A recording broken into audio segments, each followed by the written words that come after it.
ఏమండి ఏమండి నా ఫోన్ ఏదో రింగ్ అవుతుంది, ఎవరో చూడండి. చేతులు రెండు ఖాళీగా. ఓ సరోజ ఫోన్ చేస్తుంది. అవునా? ఏంటో ఎత్తండి. నేను లేనని చెప్పండి ప్లీజ్. నేను లేనని చెప్పండి. అది గంట సేపు మాట్లాడతా తర్వాత మాట్లాడచ్చు.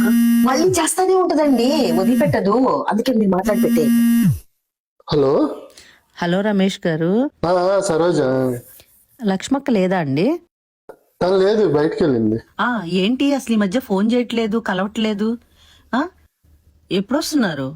ఎవరురా నువ్వు? అది ఇంత టాలెంటెడ్ ఉన్నావు. సరే అయితే నేను తర్వాత మాట్లాడతా.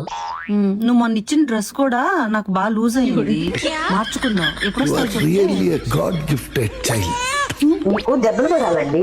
మీరు అది కాదు. అసలు కాదు, డ్రెస్సులు ఇస్తారా వాళ్ళకి? అది నీకు నాకేంటి? నీకు టైట్ అయిందంటే ఆ డ్రెస్ నువ్వు వాడలేదు. నాకు టైట్ అయ్యేది, నాకు టైట్ అయ్యేదేంటి? నువ్వు వాడలేదంటే నాకు టైట్ అవటం కాదు, అది నా కొత్తది మీరు తీసుకొచ్చారు. అది కింద ఎక్కడో పెట్టాను. అయితే వాడకపోతే ఇచ్చేస్తారా? కాదు, నువ్వు వాడలేదని చెప్పి నేను వాడకపోతే మీరు ఎవరికి పడితే వాళ్ళకి ఇస్తారా? అసలు మీ ఉద్దేశం ఏంటి? మరి అసలు ఏంటి అసలు మీరు ఎవరికి పడితే వాళ్ళకి డ్రెస్సులు ఇస్తారా? అందులో నాకు తెచ్చిన డ్రెస్సు పట్టుకపో మీరు ఇస్తారేంటి?